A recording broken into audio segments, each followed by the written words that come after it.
Kenapa pada akhirnya saya masuk ke Pond5, Adobe Stock, atau bahkan habis ini mungkin Canva 123RF, iStock, dan lain sebagainya. Saya akan bahas di video kali ini karena kemarin saya habis ketemu dengan salah satu kontributor dengan mindset brilian yang akan saya share kepada teman-teman semua di video hari ini. Stay tune guys!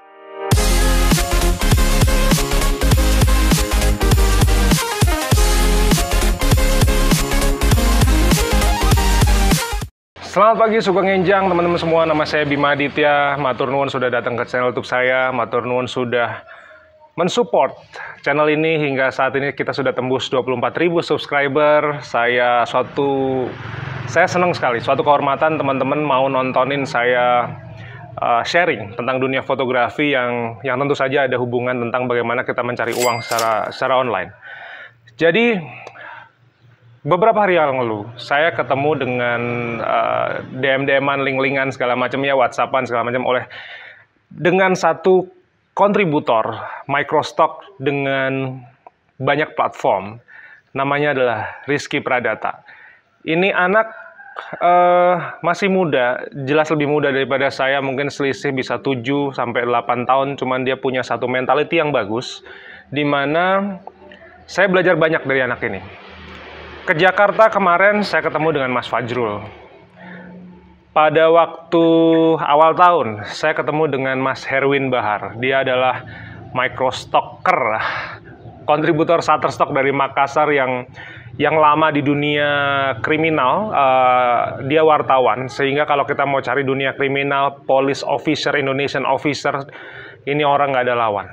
Sampai kemudian kemarin saya ketemu dengan Rizky Pradata, seorang anak muda yang saat ini juga masih kerja kantoran, tapi dia menjualkan stock footage-nya di sekitaran 14 platform. This guy is insane. Ini anak gila pemikirannya. Di video di atas, saya kasih akan linknya. Pada waktu itu saya sempat nge-vlog pada waktu di rumah mertua saya bilang bahwa saya nggak akan main di banyak platform. Karena saya cuma nggak mau jadi kuli aja. Yes, kuli guys. Saya nggak mau jadi kuli di situ. Kuli itu bagi saya ini suatu kata kiasan sebenarnya, di mana saya harus bekerja ekstra keras sehingga saya got no life at all. Saya nggak punya kehidupan sama sekali. Di dunia wedding fotografi, yang namanya fotografer itu kalau motretnya Senin sampai Minggu duitnya banyak. Bagi saya yang namanya tukang kuli dan lain sebagainya, itu nggak ada yang salah dengan hal itu. Cuman bukan passion saya saja bekerja menjadi seperti itu. Artinya saya kerja mungkin Senin sampai Minggu segala macam, tentu uangnya banyak. Cuman kalau teman-teman pernah ngikutin channel YouTube saya adalah anak bekas broken home, di mana umur 26 tahun saya juga sudah yatim piatu. Sehingga saya benar-benar hanya mau fokus ke keluarga, karena masa kecil saya sudah habis. Ini berbeda dengan teman-teman lain yang mungkin menonton video ini, tapi teman-teman masa kecil ada orang tua, bisa ketemu bapak ibu setiap hari, saya nggak bisa. Jadi buat saya, apapun pekerjaannya, yang membuat saya Senin sampai Minggu saya harus bekerja terus, itu rasanya kayak semacam tenaga kasar yang saya nggak punya kehidupan sama sekali. Di wedding fotografi, saya hanya memotret setahun itu mungkin antara 5 sampai 7 kali. Cuman saya pastikan bahwa fee yang saya terima besar. Seperti foto saya ketika di Hong Kong ini, saya earning 18 juta untuk satu kali pemotretan. Untuk foto pre-wedding pertama ke Maldives itu saya earning $2.500. Kemudian ke Maldives yang kedua ini saya earning $5.500. Jadi saya pastikan bahwa mungkin cuma 5-7 pemotretan dalam setahun. Cuman saya pastikan bahwa angkanya sangat besar. Saya lebih miskin dari fotografer yang motretnya Senin sampai Minggu. That's their life. Itu hidup mereka. Tapi itu tidak mau saya nggak mau itu jadi kehidupan saya, di mana saya cuma ketemu anak istri 2 bulan sekali, 3 bulan sekali. Saya kok kayaknya nggak kepengen ada di dalam kehidupan itu, karena saya ditinggal sama mama saya tuh udah lama gitu. Jadi artinya dari umur saya 5 tahun tuh saya udah ditinggal sama mama saya, ketemu cuma sebulan sekali, 2 bulan sekali, and then, saya nggak akan memperlakukan anak saya dan istri saya seperti itu. Saya akan cari gimana caranya saya mau tetap dekat dengan mereka. Lalu kenapa akhirnya saya memutuskan saya membuka akun saya di Pond5, di Adobe Stock. Ternyata Adobe Stock saya udah punya akunnya dari mungkin 2016 mungkin. Ini ada perkaranya sama yang namanya Rizky Pradata yang kemarin kita sempat datang ngobrol di Sapulu Coffee, kemudian saya bertukar pikiran dengan dia. Dia mengapresiasi apa yang saya lakukan, saya juga sangat mengapresiasi apa yang dia sharingin ke saya. Jadi ini adalah sebuah pertemuan $1 million meeting buat saya. Yang saya tertarik dari sistemnya Rizky ini adalah, ini membuat saya bisa tetap menjadi manusia seutuhnya, di mana Rizky memperkenalkan kepada saya sebuah sistem yang ternyata kontributor di luar negeri melakukan ini. Jadi ini adalah sebuah sistem di mana kita bisa upload foto dan footage, even ilustrasi maupun apapun, no matter what is. Ini menggunakan satu kali klik. Software-nya berbayar. Ya nggak ada yang gratis, namanya juga mau hidup enak, nggak ada yang gratis, nggak usah komplain kalau itu. Saya aja sekarang iMac saya itu out of date, jadi belum diupdate, saya harus pergi ke service center ngupdate dulu, ini repot nih. Cuman saya akan lakukan ini, karena ini membuat kenyataan bahwa foto atau footage saya yang tidak laku di Shutterstock, itu ternyata bahkan tidak approve di Shutterstock, ini bisa diterima di tempat lain. Saya sudah tahu kasus ini sejak lama. Cuman kalau saya bilang saya suruh nguploadin manual, nulis manual segala macam, it ain't gonna be happen in my life. Itu tidak akan pernah terjadi di kehidupan saya. Saya lebih mending saya motret, saya nge-YouTube, saya segala macam. Udah syukuri apa yang saya dapat, selesai. Cuman dengan satu software ini, saya belum bisa sebutkan karena masih trial error ya. Jadi bagus di saya, bagus di Rizky, mungkin jelek di teman-teman. Jadi intinya banyak sekali platform yang bisa dipakai. Cuman artinya platform ini seperti saya membuat sebuah artikel di blog, di mana saya dulu juga memasarkan foto saya lewat blog. Jadi sistemnya adalah set and forget, di mana ketika saya setting ini di website saya, ketika saya setting ini di platform saya, satu kali klik and then it's done forever. Saya mau melakukan pekerjaan seperti itu. Buat apa? Ya, waktu sisanya itu adalah hak istri saya, itu adalah hak anak saya untuk bisa ketemu saya, makan bakso bareng, jalan-jalan liburan bareng, itu adalah hak mereka. Bisnis, sekali lagi buat saya, itu cuman alat untuk menghasilkan uang. Cuman, saya sukanya di fotografi, jalannya itu. Jadi, saya coba jual beli tanah, saya coba jual beli rumah. Nggak laku, guys. Orang bilang saya bodoh, ya terserah. Saya nggak peduli, udah bukan urusan saya kalau yang nggak begituan.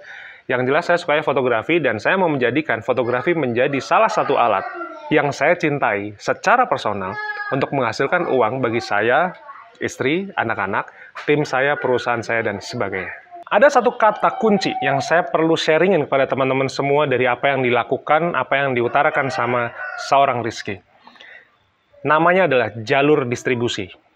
Jadi ngomong-ngomong nih, yang namanya Rizky ini bekerja di sebuah perusahaan. Sempat pindah-pindah ya. Cuman dia bilang begini, Mas Bim, yang namanya distribusi itu kayak kita jualan yang namanya Aqua, Le Minerale, air mineral. Anggaplah namanya Aqua.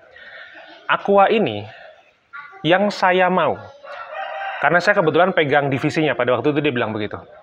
Atau nggak ngerti divisi Aqua atau bukan, tapi dia memegang jalur promosi, distribusi, marketing, dan lain sebagainya. Dia bilang begini, Aqua itu harusnya bisa dijual di Bandara Soekarno-Hatta, di Pasar Lowak, di Indomaret, di Alfamart, di mungkin Lawson, bisa dijual di toko kelontong, bisa dijual dimanapun, bahkan kita sendiri pribadi bisa menjualnya. Ini yang namanya jalur distribusi, Mas.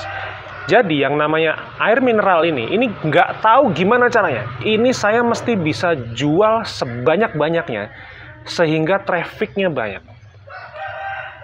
This guy is insane, guys. Ini gila pemikirannya. Ternyata Rizky ini dulu awalnya adalah blogger. Jadi dia punya blog yang saat ini blognya juga sudah menjadi salah satu blog yang cukup besar. Ini intinya tentang burung, tentang pet, tentang hewan, tentang hal-hal semacam itu. Tapi ternyata saya dan Rizky ini akhirnya ketemu satu benang merah, bahwa ini anak dulunya blogging, dulunya blogger. Ketika dia menggunakan mindsetnya di dunia blogging, di mana saya belajar search engine automation, itu tujuannya apa? Tujuannya adalah set and forget. Klik publish, and then saya lupain selamanya. Jadi saya bikin postingan untuk promosiin pemotretan saya ke Maldives tahun 2012. Sampai 2022 itu saya masih terima inquiry. That's life. That's the beauty of internet marketing, guys. Ini yang saya suka dari Rizky. Jadi ini anak, dia bilang bahwa kita mesti kerja keras, Mas. Pasti, for sure. Saya bilang begitu. Cuman yang saya suka dari pemikiranmu itu adalah jalur distribusinya. Ini kata kuncinya. Jadi harapan saya adalah, memang ada berbagai macam tipe kontributor. Ada yang diuploadin manual, segala macam. Nggak apa-apa, nggak ada yang salah dengan hal itu. Sekali lagi, tidak ada yang pernah salah untuk menjadi seorang karyawan, tukang, kulit bangunan, driver, apapun itu. Saya tidak mau melakukan hal itu karena saya sudah kehilangan kehidupan saya masa kecil itu 37 tahun yang lalu. Problemnya cuma itu. Jadi kalau teman-teman ada yang jadi guru, ada yang jadi karyawan, ada yang jadi pengusaha, ada yang jadi penari, dancer, penyanyi, dan lain sebagainya, itu kehidupan teman-teman semua. Good luck with that.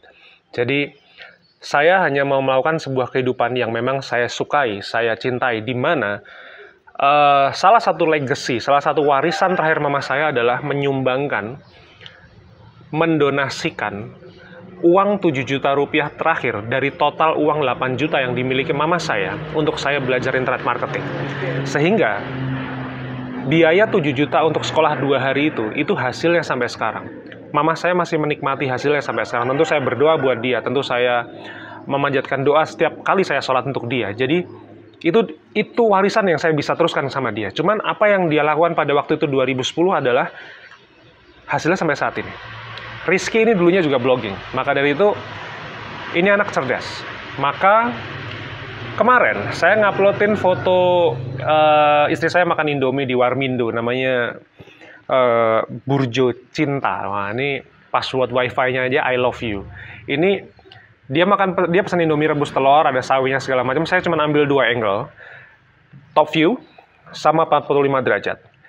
Yang top view itu ya jelas lagi ngaduk-ngaduk seperti itu. Kemudian yang 45 derajat juga sama. Dia lagi ngaduk-ngaduk Indomie-nya.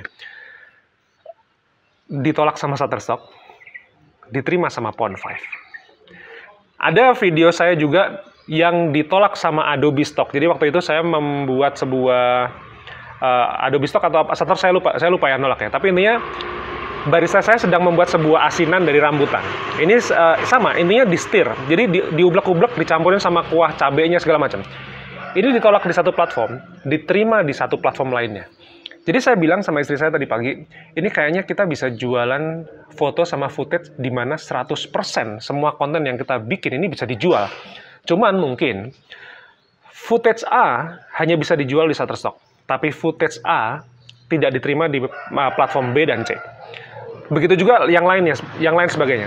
Kalau misalnya kita punya satu foto atau footage di mana kita bisa spread semuanya ke sebanyak mungkin warung atau supermarket atau minimarket, mungkin bisa jadi taro saya nggak laku di Indomaret A, tapi taro atau ciki saya bisa laku di Indomaret B. Karena kita nggak pernah tahu.